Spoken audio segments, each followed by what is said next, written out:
Much has been made about Gold Coast's potential draft plans for this year. So on this episode of our Club by Club series, we look at the Suns, the picks they have, the prospects they're linked to, and how they could come away with their best draft hand ever. Now let's chat the Gold Coast Suns as part of our AFL Club by Club series, because the Suns are always the most fascinating one. They play with a different currency to other clubs when it comes to the draft, just given the usual strength in their academy stocks. The big plus for them this year is this could be their best haul of academy prospects ever, even though they had 4 first-round picks a couple years ago. Leo Lombard, top 10 pick last year.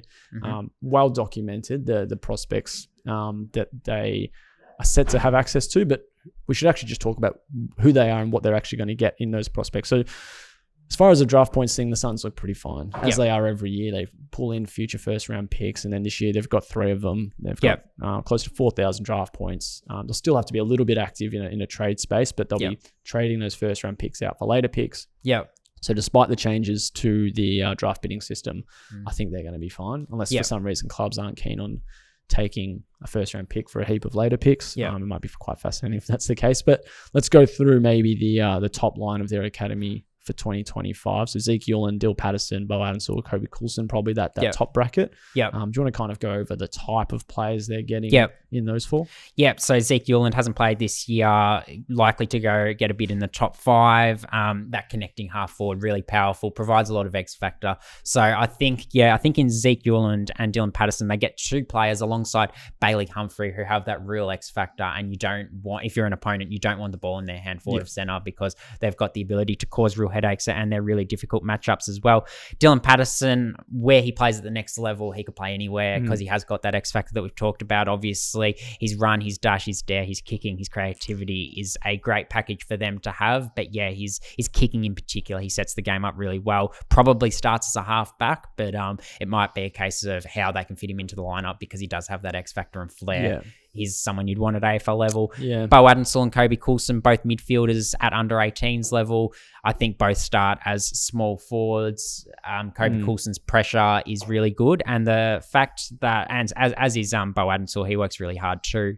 The positive of both Adensor and Coulson is that, like we say, they'll start as small forwards, and if there's a little chink in Gold Coast's armour, I reckon it would be those smalls at ground level, and we know how important they are in the modern game. So I think they eventually graduate into the midfield, but in the next couple of years, Gold Coast look to be pushing into premiership contention. Maybe one or both of them come in and can play that role. It's going to be quite fascinating. Like there isn't a standout list need. Like maybe that small forward, and they can use Leo Lombard, they can use Jake Rogers when they're not being required in midfield. So they've got depth everywhere. It's going to be quite fantastic for them and how it all unfolds. Obviously, Yulin being sidelined, unfortunate, but it's really just going to help Gold Coast with really the only change would be that it's pushing a bid back further.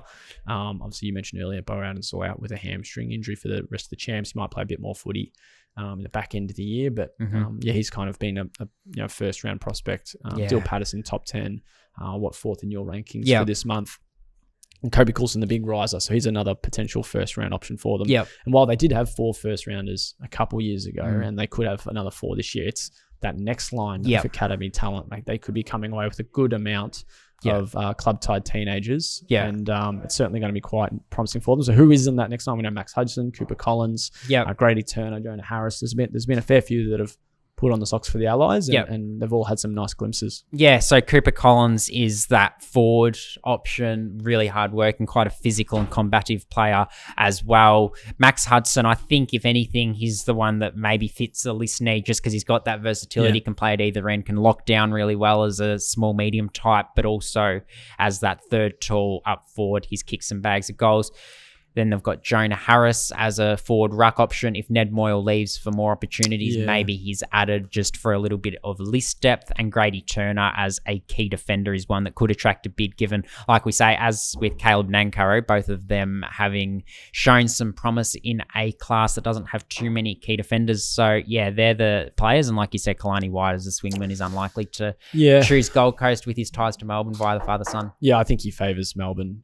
Some suggestion that he'll go down that route. And obviously on top of that, training and playing with Melbourne and Casey respectively certainly helps that case as well. So there's a little bit there that's working in that favour for the Demons. So, but to be fair, for Gold Coast, you can still be pretty happy with the other names that you'll likely get at the end of this year.